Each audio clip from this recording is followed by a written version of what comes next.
jadi sahabatmu.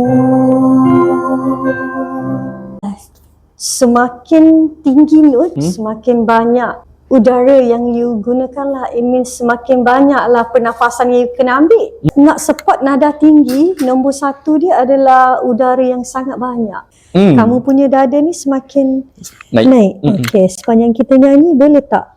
Ini semua kita relaxkan. Exercise sikit bahu ke belakang sebanyak 10 kali. Okay. Untuk you release sikit. Alright, and go and 1, 2, 3. Dia takkan jadi ta-ta-ta-ta-ta. So kamu ada tu kan? Oh, faham. Melainkanlah kalau kita cakap kita menyanyi dalam bahasa Inggeris. Yang pasti aku tak mahu lupa. Tak mahu. Oh, tak mahu. Alright. Okay.